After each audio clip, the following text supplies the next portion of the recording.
Hey fam, all right y'all. So, want to make this real quick video this morning because today there's pastors throughout California who are making and taking a stand against religious persecution. Now, you're not noticing this as persecution because you're not seeing people getting killed yet, okay? You're not seeing people being arrested yet, but there's some pretty big threats out there, especially coming out of LA. You know, you had, this Mayor Garcetti saying things that he's going to shut off power and water for people who disobey his mandates. Now, that's interesting because that's a little totalitarian, and that's actually what it is, totalitarian, but it's done for the public good. Okay, the public good is according to what he says. As long as you're not as long as you're not a protester, you can only do what I say. So this is where it's happening. Okay, so Governor Newsom has basically declared war on religious gatherings, and what's interesting about that is he didn't declare war on his own business during COVID in the district where he had his winery. Didn't declare it on individuals who are protesting, but he declared it on the regular person, on the person who's having a barbecue, person who wants to go to a funeral for their own loved one, or a person who wants to go to church. The regular people are individuals who are non-essential. Okay, the people who he declares to be essential are the ones who get the pass, right? Church congregations and places of worship are deemed non-essential by individuals who have no religious background, meaning that the person over here who can make all the rules against people over here, they're doing it to the people over here's detriment. Now, not mind you that these same people are falling under the same jurisdiction of this individual who's in power. Not minding that. What's minded is, are you of the right political bent and belief? Now, if you don't notice this, okay, the congregations and churches that are standing up and basically saying this is wrong are the same ones who would not vote for this individual when they try to get into office. The same ones. These same individuals are the ones who are just declaring, hey, there's some things in the Constitution that give us the right to, to worship, whether it's gathered together and abiding by all of the, the requirements that you have for people to go into places of worship, the social distancing, the wearing of masks. But now that those rules are put in place, you can change the rules and bend the rules so that those things that are no longer valid for the individual who's declared these people to be non-essential. See, this is why, and you need to understand how the skewing of language is actually happening. The skewing of language happened a long time ago. We went from, flattening the curve to now it's, we need a vaccine, to now it's, there's super spreaders that are out there, and now it's all these other things. Every single week, there's a change in what is actually declared to be right and wrong. And everybody's put it back on their heels. Like, why is it okay for people to gather and protest, but it's not okay for people to gather for church? Now, one's a super spreader, the other one's not. Now, we have these tests out there that are supposed to be, really good, but they're turning out to be an absolute farce. Okay, they're turning out to put out numbers that are positive, and in reality, they actually are negative. Or people that the numbers are actually coming out negative and actually positive. So there's an issue there in the states. This isn't about the president. See, the president's got jurisdiction over the whole nation. These governors, these mayors, city council members, they have jurisdiction over the smaller populations. And what happened is the president basically abide by the Constitution as a federalist and basically saying, you have to take care of your people. I'm taking care of the big picture.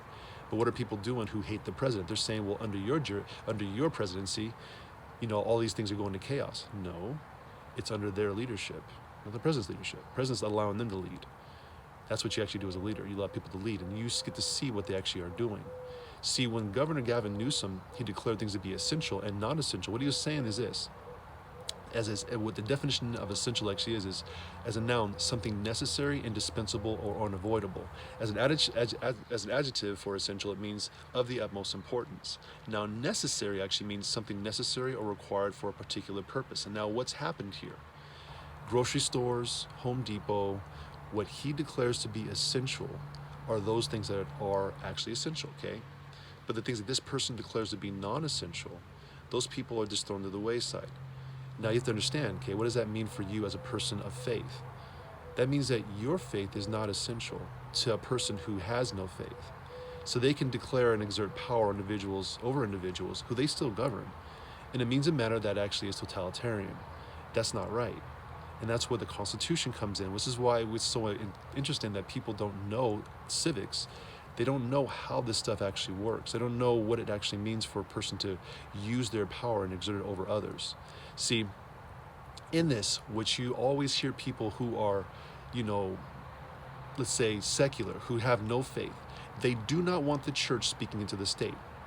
Well, it works both ways. The state can't speak into the church, despite what pandemics out there, despite what sickness is out there. That's the reality of the Constitution. There is no amendment in there for sickness.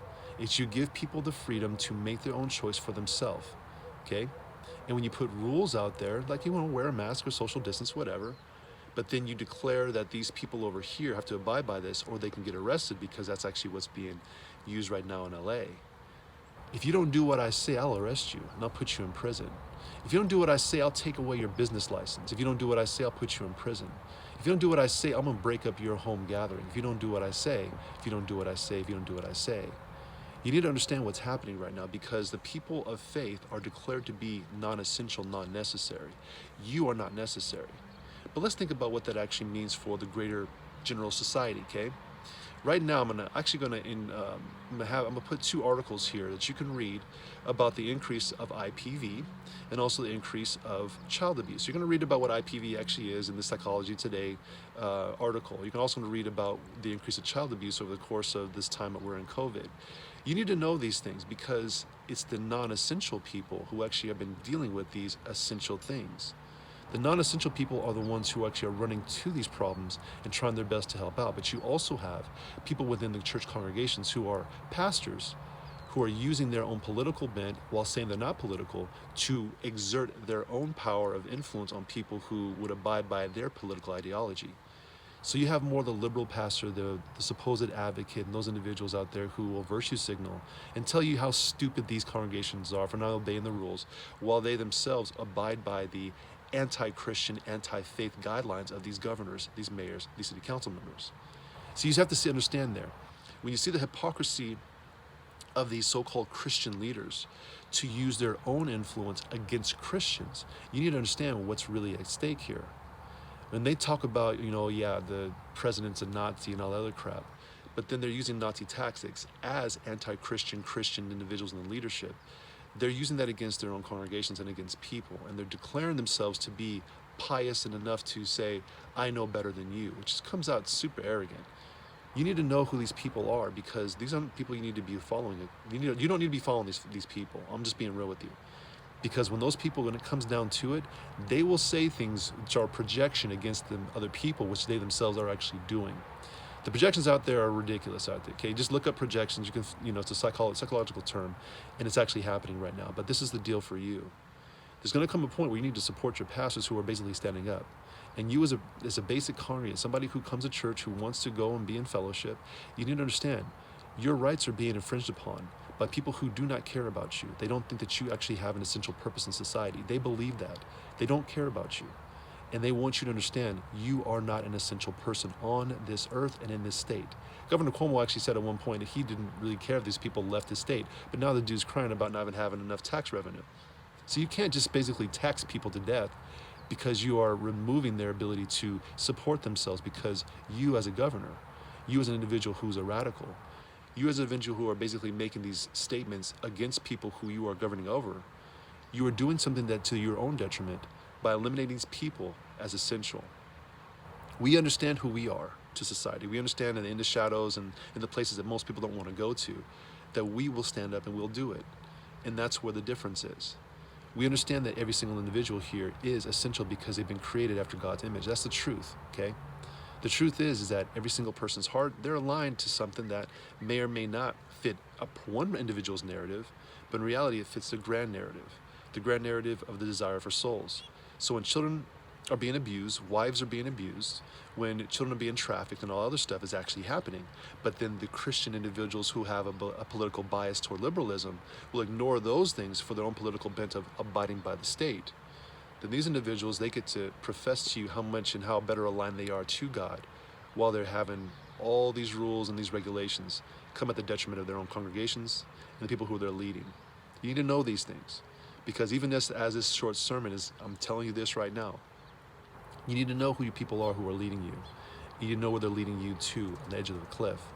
They're doing so to your detriment, and they're doing so because they actually don't care about you. They care about being right, and they care about their own arrogance. They care about their own letter behind their name. They care about those things, not about you.